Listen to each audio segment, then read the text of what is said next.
बूढ़ी माँ का दर्द। नमस्कार दोस्तों, सानिया वॉइस स्टोरी चैनल में आप सभी का स्वागत है। दोस्तों, यदि आप मेरे चैनल पे नए हैं तो इसे सब्सक्राइब जरूर कर लीजिएगा और आप कहानी कहाँ से देख रहे हैं कमेंट करके ज़रूर बताइएगा।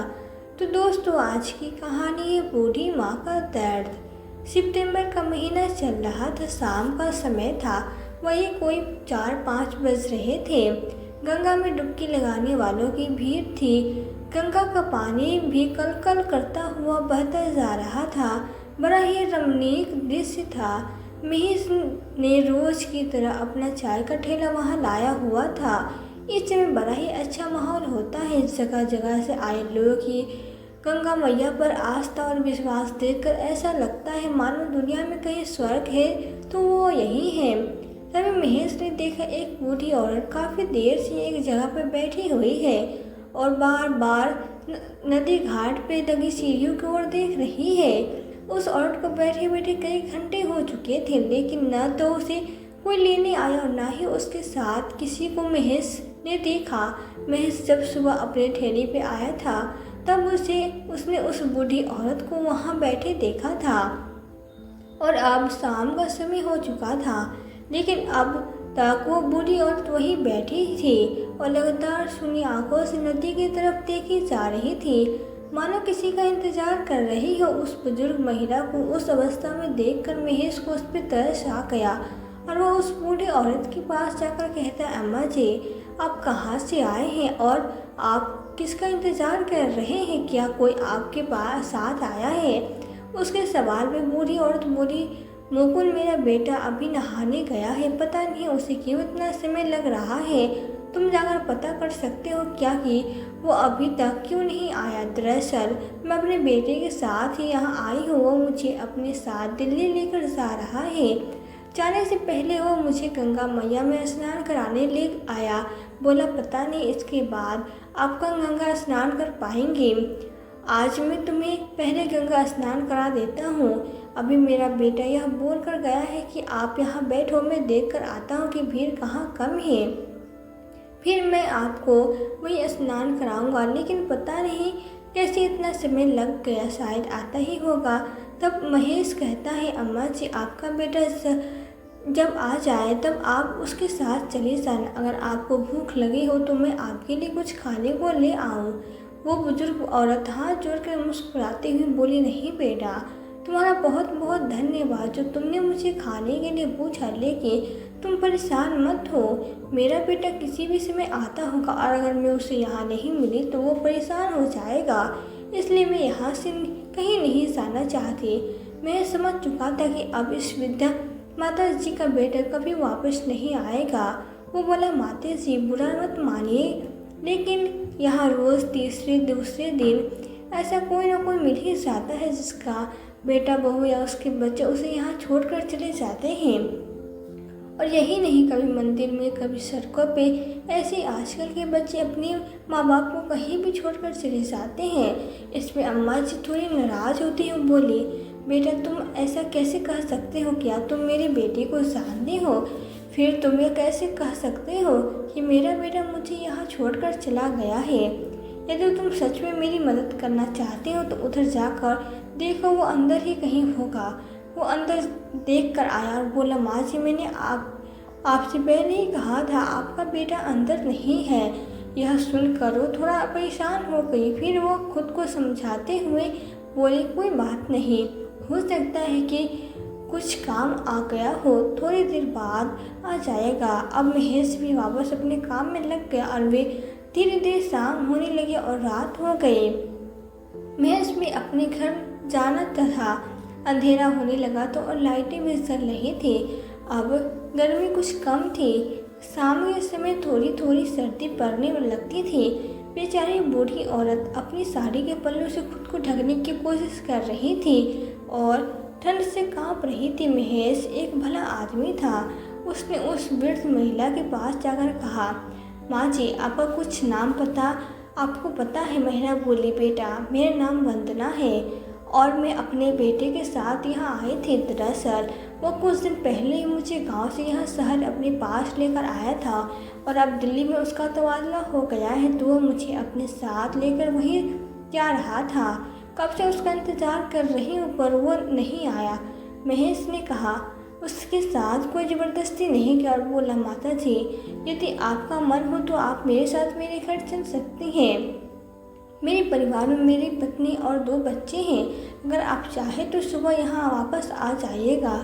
इस पे वंदना जी बोली, नहीं बेटा, अगर मैं यहाँ से चली गई और मेरा बेटा मुकुल यहाँ आया तो वो मुझे ढूंढेगा और मैं नहीं मिली तो वो कितना परेशान हो जाएगा। तुम जाओ बेटा, मैं ठीक हूँ। महेश वंदना जी को सुन उठाता हुआ बोला, अब आप मुझे बेटा कह रही हो तो आप यहाँ आराम से बैठो, मैं अपने साथी को कहकर जाता हूँ। अगर आपको किसी चीज़ की ज़रूरत लगे तो बता दीजिएगा, और हाँ, आप यह शॉल ओढ़ लीजिए क्योंकि रात के समय सर्दी पड़ने लगती है, फालतू में आप बीमार हो जाएंगे। तब वंदना जी ने शॉल ओढ़ ली और वो महेश को लाखों दुआएं देने लगी। अब महेश को भी काफ़ी समय हो गया था, अतः वो अपने घर के लिए निकल गया और अपने घर जाकर उसने अपनी पत्नी को आज की घटना के बारे में बताया। उधर वंदना जी भूखी प्यासी बैठी थी और अपने बेटे का इंतजार करती रही। ठंड से सिकुड़ते हुए उन्होंने ऐसे ही पूरा रात बिता दी। अब वो बहुत चिंतित थी क्योंकि वो वहाँ अपने बेटे के अलावा किसी और को नहीं जानती थी। एक महेश ही था जिसने आगे बढ़कर मदद देना चाहा, लेकिन अब वो भी नहीं था। वो बेचारी पूरी रात ठंड में ऐसे ही बैठी रही। अगली सुबह जब महेश वापस अपने काम पे आया तो उसने देखा कि वंदना जी अभी भी वहीं बैठी हुई थी। महेश ने आते सबसे पहले उनसे बात की और पूछा, अम्मा जी, अभी तक आपका बेटा नहीं आया क्या? नहीं बेटा, पता नहीं मेरा बेटा कहाँ चला गया है। और रोते रोते वंदना जी बोली तो महेश ने उसे पानी पिलाकर शांत किया और बोला, अम्मा जी, मैंने आपसे नहीं कहा लेकिन मुझे कल ही शक हो गया था। आप मानो या न मानो, आपका बेटा आपको यहाँ छोड़कर हमेशा के लिए चला गया है और अब वो आपको लेने कभी नहीं आएगा। ये सुनते ही वंदना जी जोर जोर से रोने लगी। उनकी हालत देखकर महेश को उन पे बहुत तरस आ रहा था। उसने कुछ न कहा पर सोचने लगा कि अब शायद यह माता जी अपने किसी जानकार से के यहाँ या फिर अपने घर वापस लौट जाएंगे। महेश अपना काम करने के लिए चला गया और वंदना जी वहीं बेंच पे बैठी बैठी रोती रही और बेहोश होकर वहीं पे गिर गई तो वहाँ के लोगों की भीड़ लग गई और आसपास के सभी लोग वहाँ आने लगे। लोगों की भीड़ देखकर महेश भी वहाँ आया। महेश ने आकर देखा कि वंदना जी नीचे ज़मीन पे पड़ी हुई थी। वो थोड़ा घबरा गया। उसने उन्हें तुरंत उठाया और फिर से बेंच पे लिटाया। इतने में वहाँ उपस्थित एक डॉक्टर आए जिसने आकर बताया कि वो औरत कमजोरी के चलते बेहोश हो गई थी। पानी की छींटी मारकर उन्हें होश में लाने के बाद सभी अपने अपने काम पे लग गए। संध्या के समय महेश ने उससे पूछा, माँ जी, आप बेहोश कैसे हो गई? डॉक्टर ने बताया, आप कमजोरी हुई थी कि आपने कल से कुछ भी नहीं खाया। वंदना जी ने ना में गर्दन हिलाते हुए कहा, बेटा, मैं तो यहाँ अपने बेटे के भरोसे ही बैठी थी। मुझे क्या पता था, मेरे पास तो एक पैसा भी नहीं था जो मैं कुछ खरीद कर खा पाती। महेश को उस दशा पर और ज़्यादा तैश आ रहा था। वो बोला, माँ जी, आप मेरे साथ चलिए, सबसे कुछ खा लीजिए, फिर सब कुछ बात कीजिएगा। महेश वंदना जी को लेकर वहीं पास के एक कैंटीन में पहुंचा और उसने वंदना जी के लिए खाना मंगवाया। अब उसने उससे बातों बातों में जानने की कोशिश की। वो बोला, माँ जी, आप कब से यहाँ बैठी थी? अब आपको पता चल ही गया कि आपका बेटा अब आपको लेने वापस नहीं आएगा, तो आप अपने घर वापस क्यों नहीं चली जाते? आप कब अपने घर वापस लौट जाइए। वंदना जी बोली, बेटा, मैं जाऊँ तो जाऊँ कहाँ? मेरे बेटे ने मुझे किसी लायक नहीं छोड़ा। मतलब महेश ने कहा तो वंदना जी ने बताया कि परदेश जाने से पहले उनका बेटा जब उन्हें लेने गांव आया था तो उसने कहा था, माँ, मैं आपको हमेशा के लिए अपने साथ ले जाने आया हूँ, चलिए मेरे साथ। और अब हमारा वापस आना ही नहीं होगा तो हम घर को बेच चलते हैं। उसने मेरा घर भी बेच दिया। अब मेरे पास सड़कों पर रहने के अलावा और कोई चारा नहीं है। यह कहते कहते वो रोने लगी। उसकी दशा देखकर उसे बहुत दुख हो रहा था, पर वो करता भी क्या करता बेचारा। खुद एक छोटी सी चाय की टपरी लगा करके अपने परिवार का पालन पोषण कर रहा था, इसलिए कुछ न कह सका। उन्हें शांत कराया, खाना खिलाया और खाने का बिल देकर वहाँ से चला गया। शाम को जब वह अपने काम से घर वापस लौटने लगा तो देखा कि बाहर फुटपाथ वाली जगह पे एक बूढ़ी औरत बैठी कुछ खाने की कोशिश कर रही थी और उसके पास कुत्ते भौंक रहे थे और वो बूढ़ी औरत कुत्तों से बचने के लिए एक डंडे से उन्हें डराने की कोशिश कर रही थी। इसी कारण से कुत्ते और भी ज़्यादा भौंक रहे थे। उनकी आवाज़ से आसपास के और भी कुत्ते दौड़े जा रहे थे और वो बूढ़ी औरत बेचारी डरते डरते उन्हें भगाने की कोशिश कर रही थी। वहीं पर लगी एक ट्रस्टी लाइट की रोशनी में उसने देखा तो पता चला कि वो बूढ़ी औरत कोई और नहीं बल्कि वंदना जी है।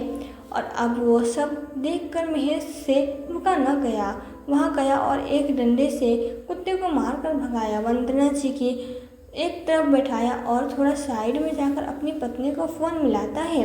अपनी पत्नी को सारा वाक़या बताता है। कहता है, माला, मैं अपनी माँ को तो पैसे की कमी के कारण नहीं बचा पाया, लेकिन अगर कभी मैंने आते जाते देखा इन अम्मा जी के साथ कुछ बुरा हो गया तो मैं शायद तो कभी माफ़ नहीं कर पाऊँगी।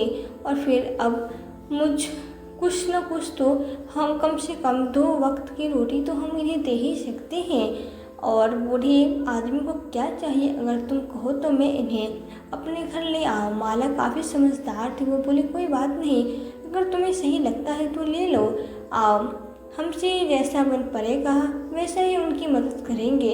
और फिर जब हम सब खा रहे हैं तो सोच लेंगे घर में एक और सदस्य बढ़ गया है।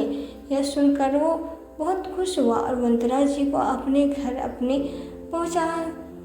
उसका घर बहुत छोटा था जहाँ वो अपनी पत्नी और बच्चों के साथ रहता था। वंदना जी ने जब यह देखा तो उन्होंने कहा, बेटा, तुम लोग मेरे कारण परेशान हो जाओगे, कोई बात नहीं, ईश्वर ने मेरे नसीब में जो लिखा है वही होगा, इसलिए तुम परेशान मत हो, मैं कहीं और रह लूँगी। तभी महेश कहता है, माँ जी, हमें आपके आने से कोई परेशानी नहीं होगी, उल्टा खुशी होगी। न कमला माला ने भी खुशी होते हुए कहा, माँ जी, ये बिल्कुल सही कह रहे हैं, हम आपके आने से कोई परेशानी नहीं होगी। और फिर अभी आपने ही कहा कि जो मेरे नसीब में है वही होगा, तो बस अब आपके नसीब में इस घर में ही रहने लिखा है। अंदर आइए माँ जी और इसे अपना समझिए। माला वंदना जी का हाथ पकड़ के उन्हें अंदर ले आई। उसने बैठने के लिए कहा, आसन दिया और पानी लाकर दिया। फिर परिवार के सभी लोग एक साथ खाना खाने बैठे। वंदना जी अभी तक थोड़ी असहज महसूस कर रही थी, वो भी सबके साथ खाना खाने लगी। माला ने कहा, माँ जी, हमारे घर में थोड़ी कम जगह है, लेकिन हमारे दिल में आपके लिए बहुत जगह है। आप बिल्कुल निश्चित रहें और हमें अपने बच्चों की तरह समझें।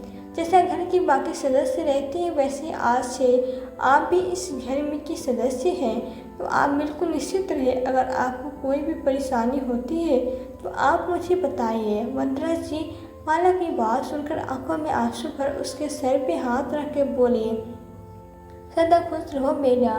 उम्र के इस पड़ाव पे मुझे मेरी बेटी ने ठुकरा दिया, वहाँ तुम दोनों ने मेरा इस मुश्किल घड़ी में साथ दिया है। आज के बाद तुम्हें मेरी बेटी और बहू हो। उनके आंसू पोंछती हुई माला बोली, बस अब खाना खा लीजिए माँ जी। सब लोगों ने खाना खाया और सब सो गए। अगली सुबह महेश नहा धोकर अपने काम पे चला गया और बच्चे स्कूल चले गए। घर पे केवल वंदना जी और माला बची थी। वे दोनों पूरा दिन घर में बातें करती रहती। माला ने अपने घर परिवार और स्थितियों के बारे में सब बताया और वैसे ही वंदना जी ने अपने बहू बेटे की करतूत माला को बताई। जिन्हें सुनकर माला हैरान रह गई। माँ जी, आपका बेटा बहुत घटिया इंसान है, भला अपनी माँ के साथ ऐसा कौन करता है? अभी आपका दुख नहीं समझ पाएंगे, उन्हें यह सब तब पता चलेगा जब उसके साथ भी ऐसा ही होगा। वंदना जी का माला से कहती है, बेटा तुम्हारे घर में चाहे कितनी भी कम जगह पर तुम्हारा दिल और तुम्हारी नीयत साफ है। तुम परेशान मत हो, आज नहीं तो कल ईश्वर तुम्हें इसका फल जरूर देंगे। अब शाम को महेश आया और सबके साथ बैठकर खाना खाया। धीरे धीरे वंदना जी फिर से परिवार में घुल मिल गई। दिन बीतते रहे और ऐसे ही सबका काम चलता रहा। वंदना जी अभी बाकी सदस्यों की तरह ही घर के हर किसी विधि में भाग लेती थी। माला भी बहुत से कामों से निश्चित हो गई थी, जैसे बच्चे को देखना और बाजार से सब्जी लाना। इस तरह की अनेक छोटी छोटी जिम्मेदारियों से वो मुक्त हो गई थी। अब वो इस बात से भी बहुत खुश थी कि वो हमेशा ही कहती थी कि हमारे घर में किसी बुजुर्ग की कमी बहुत खलती है, जो कि अब वंदना जी ने कि आने में पूरी हो गई। जिस तरह किसी पेड़ की जड़ से उस पेड़ का वजूद होती है, इसी तरह घर का बड़ा बुजुर्ग भी परिवार के लिए उस जड़ के समान होती है। और अपने परिवार रूपी पेड़ को वंदना जी के आने से एक मजबूत जड़ मिल गई थी। पूरा परिवार सुखी सुखी रहता था। वंदना जी ने एक बार महेश से कुछ काम करने के लिए कहा था, लेकिन महेश ने मना करने को कह दिया। वो बोला, माँ अगर मेरी जगह आपका बेटा होता तो क्या तब भी आप उसे यही कहती मुझे आपसे काम कराना पड़े। अभी इतने बुरे दिन नहीं आए हैं माँ जी, और अगर ज़रूरत होगी तो मैं और माला दोनों है ना। आप घर पे आराम से रहिए, अपना बच्चों का ध्यान रखिए। अगर मुझे ज़रूरत लगेगी तो मैं आपको बता दूंगा। माला भी कहीं काम देख रही थी, पर अभी सब कुछ ठीक है, तो आप परेशान मत हो। यह सब सुनकर वंदना जी कुछ और न बोल पाई और चुपचाप गर्दन हिलाकर बैठ गई।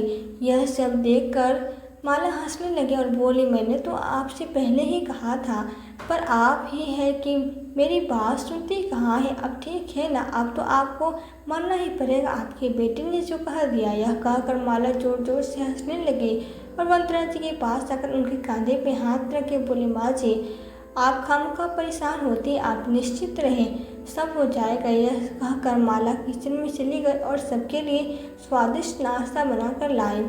नाश्ता करके महेश और बच्चे स्कूल चले गए और माला घर के कामों में लग गई। तभी वंदना जी ने कहा, बहुओं में सब्जियों के लाती हूँ, मुझे थैला दे दो।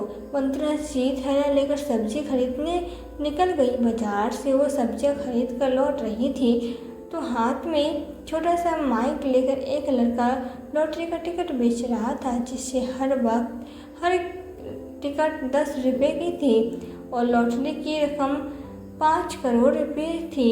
न जाने वंदना जी के मन में क्या आया कि उन्होंने वो टिकट खरीद ली और वो घर चली गई।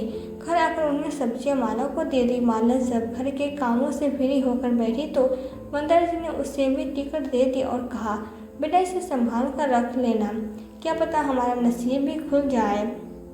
माला बोली, माँ यह आप क्या ले आई, यह सब छोटी बातें होती, मैंने आज तक किसी को लॉटरी रखते नहीं देखी है। आप कोई बात नहीं, आपका मन है तो मैं इसे रख लेती हूँ। यह कहकर माला ने वो लॉटरी अपनी टिकट अपने पर्स में डाल ली। वंदना जी आप सब्जियाँ लेने जाती तभी एक टिकट ले आती और जब महीने के अंत में उन टिकटों के विजेता की घोषणा होने वाली थी तब उस लड़की ने टिकट देते हुए के समय में ही कि बताया, बाजी आप टीवी में यह वाला चैनल चला कर रखना, इस पर लॉटरी का विजेता घोषित किया जाएगा और अपनी टिकटों को भी संभाल कर रखना। टीवी पे जो पता बताया जाएगा आपको टिकट लेकर वहां जाना होगा। अगर आपका नंबर आ जाता है तो मतलब आपकी लॉटरी लग जाती है। तो ठीक है। वंदना जी ने सारी टिकट माला को संभाल कर रखने के लिए दी थी और जाकर माला ने वो टिकट मांगने लगी। वो बोली, माला कल बहुत ज़रूरी दिन है बेटा, कल लॉटरी का विजेता घोषित किया जाएगा।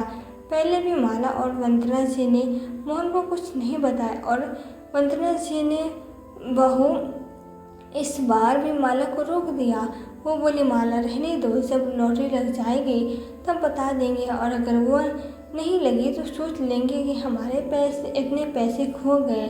माँ का समझाना उसे अच्छा लगा। बेटा खामखा परेशान होगा, अगर महेश ने भी उम्मीद लगा ली तो उसे भी दुख होगा, इसलिए रहने देते ही माला भी मान गई और दोनों महेश के जाने के बाद टीवी खोलकर बैठ गई और अब लॉटरी का विजेता घोषित किया जाना था। माला वंदना जी द्वारा लाई गई चारों टिकटें अपने सामने रखकर बैठ गई और जैसे जैसे लॉटरी का विजेता घोषित किया जा रहा था वैसे वैसे ही वो उन टिकटों को चेक कर रहे थे। लॉटरी के 3 विजेता घोषित होने थे। पहले विजेता को 5 करोड़, दूसरे विजेता को 2 करोड़ और तीसरे विजेता को 50 लाख का इनाम था। वंदना जी और माला दोनों ही हाथ जोड़कर बैठे थे और इस बार का नाम लिए जा रहे थे, इस आस में कि उसकी लॉटरी लग जाए। तीसरे विजेता से बताना शुरू हुआ गया। सबसे पहले विजेता का नंबर घोषित किया गया, उसके बाद दूसरे विजेता का, लेकिन वंदना जी का एक भी टिकट उनमें दोनों में से नहीं मिला आया। लेकिन अभी भी एक मौका बाकी था। दोनों टीवी पर नजरें गड़ाए बैठे थे। जैसे ही तीसरा विजेता घोषित किया गया तो वे दोनों अपने सर पे हाथ रख के बैठ गए, क्योंकि तीसरे नंबर का विजेता यानी जो पहला विजेता था जिसे 5 करोड़ का इनाम मिलना था, वो विजेता भी कोई और निकला। टिकट का नंबर कुछ और था। वंदना जी के पास स्थिति प्रकट में अब कोई भी नंबर उसके मेल नहीं खा रहा था।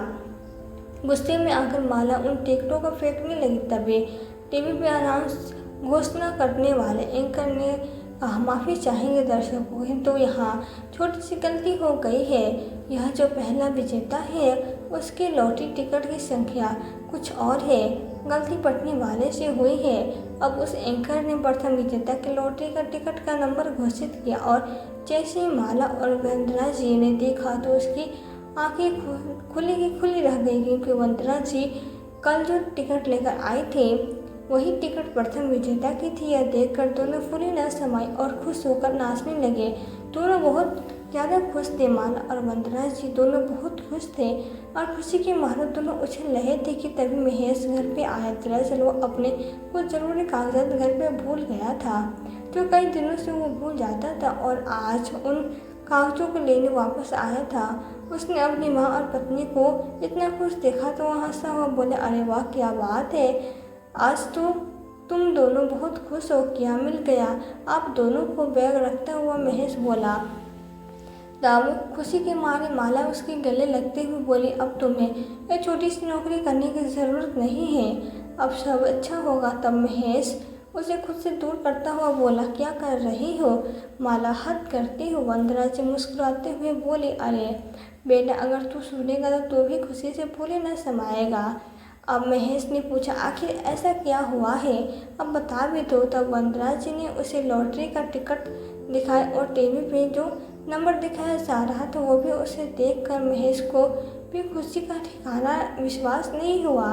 वो बोल, क्या सच में हमारी लॉटरी लग गई है माँ? वंदना जी खुश होते हुए बोली, हाँ बेटा, हमारे बुढ़े दिन चले गए हैं, अब तो बस खुशियाँ ही खुशियाँ होगी। अब तो आज अपने काम से छुट्टी ले ले, हमें इस पते पर जाना है, इनाम की राशि हमें दी जाएगी।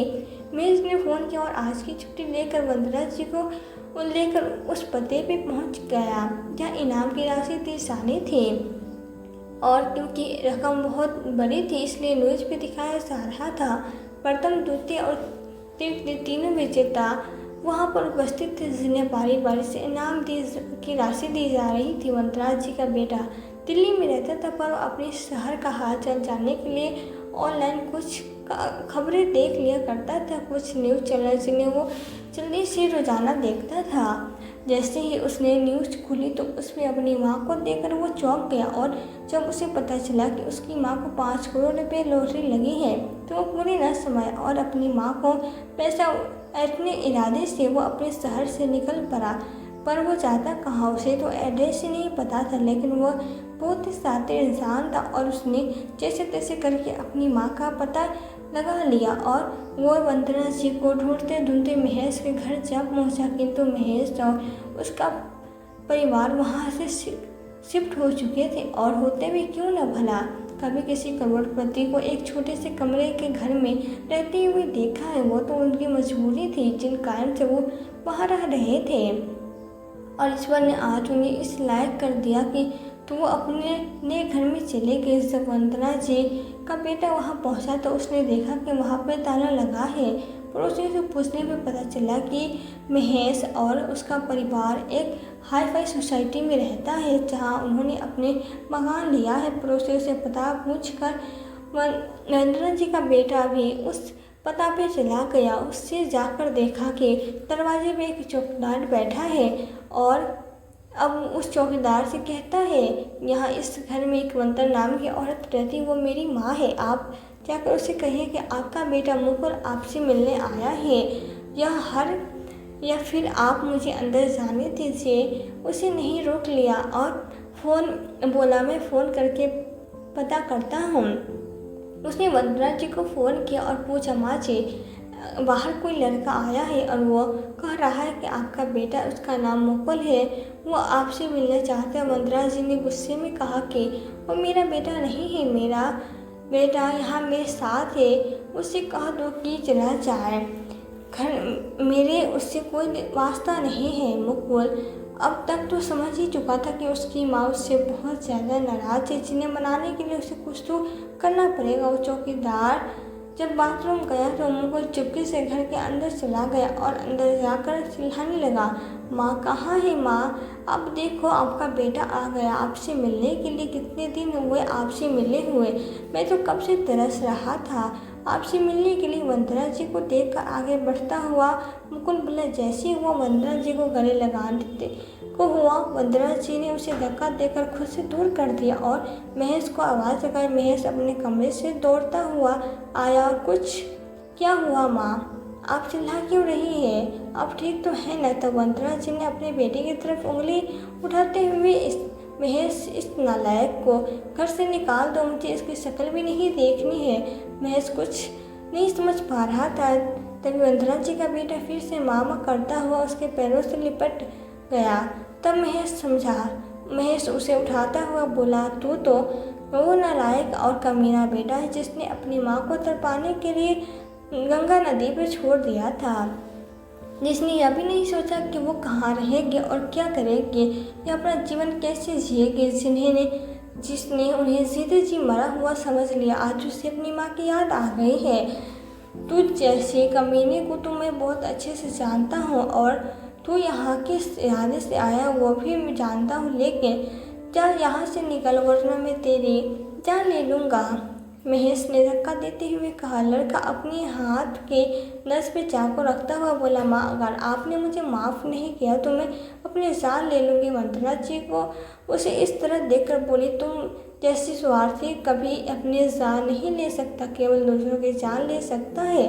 मैं सबसे अच्छे से जानती हूँ उसे यह सब ड्रामा है और किस लिए कर रहा है यह भी जानती हूँ। तब उस लड़की ने अपनी गर्दन पर चाकू रखते हुए कहा, अब मैं आपका ही बेटा हूँ और अब से आपके ही साथ रहूँगा और अगर आप इस बात के लिए नहीं मानी तो मैं खुद को मारकर आप लोगों को अपनी हत्या के केस में फंसा दूंगा। तुम मुझे भी यहाँ अपने साथ रखो या फिर मुझे इनाम के पैसे दो तो मैं यहाँ से चला जाऊँगा। महेश ने जैसे उसे धक्का देने के लिए हाथ आगे बढ़ाया, वैसे ही उसने महेश को खींचकर उसकी गर्दन पे चाकू रख दिया और वंदना जी को धमकी देने लगा, आपने मुझे इनाम के पैसे नहीं दिए तो मैं इसे जान से मार दूंगा। वंदना जी महेश की जान को खतरे में देखकर घबरा गई और बोली, नहीं नहीं, मेरी बेटी को कुछ मत करना, मैं तुम्हें जितनी भी रकम है देने के लिए तैयार हूँ। ऊपर खड़ी हुई माला यह सब देख रही थी, जिस वंदना जी के बेटे मुकुल का बिल्कुल भी ध्यान नहीं गया था। माला ने तुरंत पुलिस को फ़ोन किया और सारी घटना की जानकारी पुलिस को दी थी। वंदना जी को महेश की जान बचाने के लिए आवाज़ लगाई और कहा, बहू घर में जितनी भी पैसे और गहने हैं सब बाहर लाओ, मुझे मेरी बेटी की जान से ज़्यादा प्यारा कुछ भी नहीं है।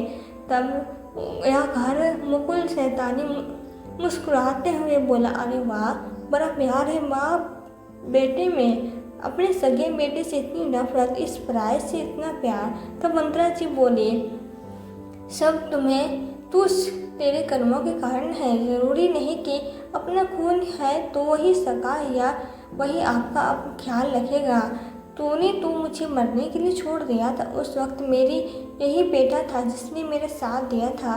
भला मैं आज इस यहाँ मरने के लिए कैसे छोड़ सकता हूँ। मुकुल इन सब बातों में लगा था और क्योंकि माला ने तुरंत पुलिस को फ़ोन करके सारी परिस्थिति बता दी थी। पुलिस ने भी चुस्ती दिखाते हुए तुरंत कार्रवाई की। वे समय से पहले वहां पहुंचे और सभी लोग इतने धीरे धीरे अंदर गए कि मुकुल को अंदाजा भी नहीं हुआ। तब उसके सर पे एक पुलिस अधिकारी ने गन रख दी और तभी कांस्टेबल ने आकर उसके हाथ से चाकू छीन लिया। अब मुकुल को पकड़कर पुलिस वाले ले गए और उसे जेल में डाल दिया गया। सबूत का कोई अभाव नहीं था क्योंकि पुलिस वाले ने उसे रंगे हाथों पकड़ा था, किसी की जान लेने की कोशिश करते हुए, जिसके कारण मुकुल को उम्र कैद की सजा हुई। अब वंदना जी अम्मा अपना जीवन बहुत सुखी सुखी व्यतीत कर रही थी। शायद यह महेश और माला के कर्मों का फल था जो उन्हें मिला। उन्होंने एक भी सहारा की मदद की थी और ईश्वर ने उसे इतना बड़ा तोहफा दे दिया। तो दोस्तों, यह थी हमारी आज की कहानी। आज की कहानी आपको कैसी लगी हमें कमेंट बॉक्स में कमेंट करके ज़रूर बताएं। यदि वीडियो आपको अच्छी लगी हो तो वीडियो को लाइक और शेयर करके चैनल पर यदि नए हैं तो चैनल को सब्सक्राइब जरूर कर दें। साथ ही बेल आइकन को प्रेस कर दें ताकि आने वाले वीडियोस की नोटिफिकेशन आपको मिलती रहे। तो आज के लिए बस इतना ही। मिलती हूँ आपसे एक नई वीडियो में एक नई कहानी के साथ। कहानी में अंत तक बने रहने के लिए आपका दिल से बहुत बहुत धन्यवाद।